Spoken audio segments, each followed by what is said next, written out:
Assalamu alaikum dear students, I am Muhammad Umair. Today our topic is ripple tank. Before I start the topic, we need to know what is ripple and what is tank. Ripples mean the fluctuation or disturbance in any medium, and tank which consists of a medium known as water. So we can define ripple tank, that is a device which is used to study the waves produced in water. And before I come to the explanation, we need to know about the construction of ripple tank. Note down these points on your notebooks. Number one, we need a rectangular tray. Second, we need a wooden log. Third, we need an electric motor. Fourth, we need a lamp which should be placed above the table to observe the projection of the waves. And the most important thing is that we need to place a screen or a paper beneath the tray to observe the waves. अच्छा बच्चों, जहाँ आपने construction के points जाने हैं ना, वहाँ एक पॉइंट ये भी जाने कि रिपल टैंक हर सिचुएशन में काम नहीं करता, इसके लिए कुछ कंडीशंस भी हैं. और वो कंडीशन ये है कि आप जब रिपल टैंक में वाटर को फुल करेंगे तो उसमें ऊपर जो आप वुडन लॉग अप्लाई करते हैं वो पानी के अंदर डिप ना हो. ठीक है, the wooden log should apply the upper surface of water, should not dip into the water.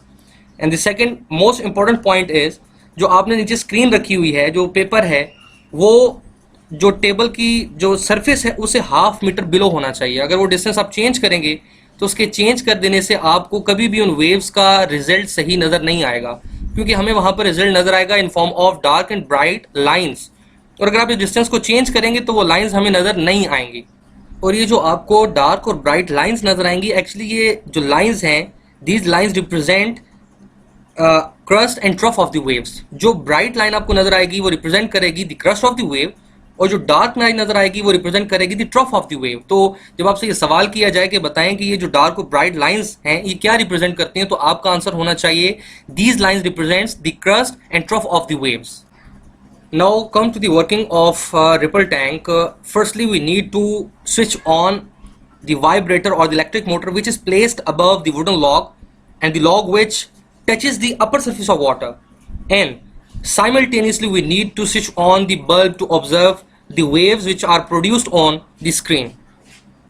और जब आप ये स्विच ऑन करेंगे, इलेक्ट्रिक वाइब्रेटर उस वुडन लॉग को वाइब्रेट करेगा, और जो वुडन लॉग पानी की सरफेस को टच कर रहा है वो पानी में वेव्स प्रोड्यूस करेगा, और जो वेव्स पानी की सरफेस पे बनेंगी इनकी प्रोजेक्शन लाइट की वजह से नीचे उस स्क्रीन पर आएंगी, उसके इंप्रेशंस बनते हुए नजर आएंगे, जो कि मैं आपको पहले बता चुका हूँ. वो इंप्रेशंस होंगे डार्क और ब्राइट लाइंस की फॉर्म में. अब क्योंकि हम रिपल टैंक की मदद से वाटर वेव्स के करैक्टरिस्टिक्स को स्टडी करना चाहते हैं, वैसे तो वाटर वेव्स के और बहुत सारे करैक्टरिस्टिक्स हैं, लेकिन हम यहाँ पर कुछ करैक्टरिस्टिक्स पढ़ेंगे जो कि हमारे सिलेबस का हिस्सा है. इनको नोट कर लें अपनी नोटबुक्स पे. नंबर वन, हम पढ़ेंगे reflection of water waves. Number two, refraction of water waves.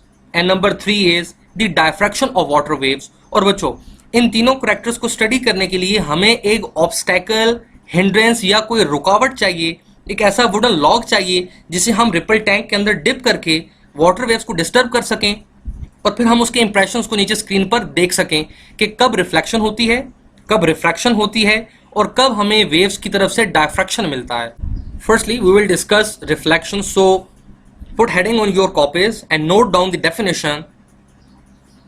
The phenomena in which the incident ray bounce back into the first medium at same angle is known as reflection. बच्चों, ये reflection water waves भी देती हैं, light भी देती है, sound भी देती है, और आपने इन तीनों के लिए या सारी वेव्स के लिए याद रखना है कि रिफ्लेक्शन में इंसिडेंट एंगल और रिफ्लेक्शन एंगल दोनों बराबर होने चाहिए. ये कंडीशन है reflection. And to get reflection of water waves by using ripple tank, the obstacle which is placed into the ripple tank should not dip into the water. Partially it is immersed into the water for the reflection of waves.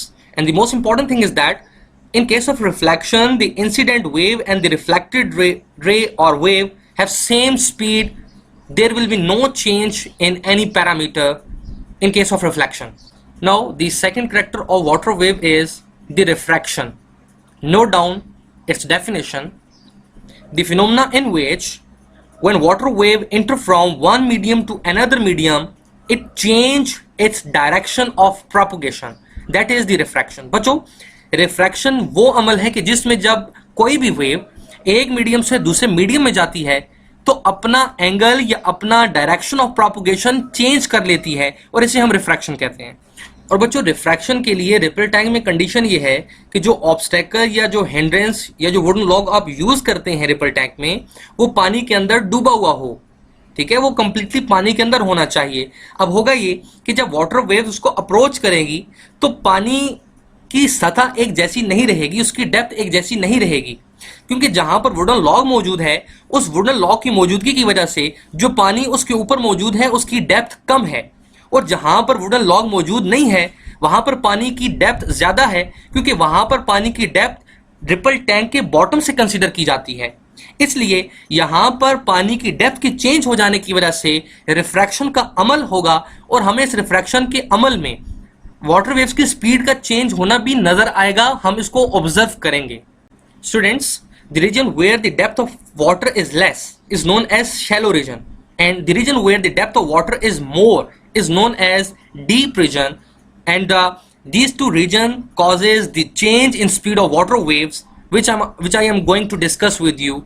And note down these 2 points, these are very important. Point number 1, whenever the waves travel from shallow to deep region, their speed increases and their wavelength as well. And the second point is, whenever the waves travel from deep region to the shallow region, speed of the water waves decreases and the wavelength as well. क्योंकि बच्चों, wave equation के मुताबिक wavelength और speed of waves का आपस में direct relation है, जो आप लास्ट टॉपिक में ऑलरेडी पढ़ चुके हैं. Now the last character of the water waves is the diffraction. Students, note down it's definition.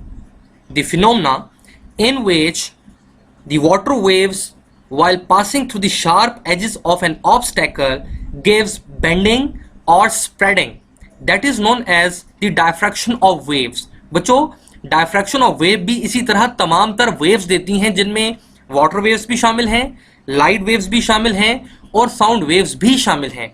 ये तमाम तर waves किसी भी obstacle से गुजर जाने के बाद उसके sharp edges से टकराने पर कर्व हो जाती हैं, उनमें बेंड आ जाता है, जो कि आपको डायग्राम में भी दिखाया जा रहा है, और इसे हम डायफ्रैक्शन कहते हैं. हमारा आज का टॉपिक ख़त्म हुआ. बच्चों, अगर आपको कोई सवाल हो तो सवाल ज़रूर पूछिएगा, क्योंकि ये टॉपिक बहुत इंपॉर्टेंट है. मुझे नेक्स्ट लेक्चर तक के लिए इजाज़त दीजिएगा. अल्लाह हाफिज़.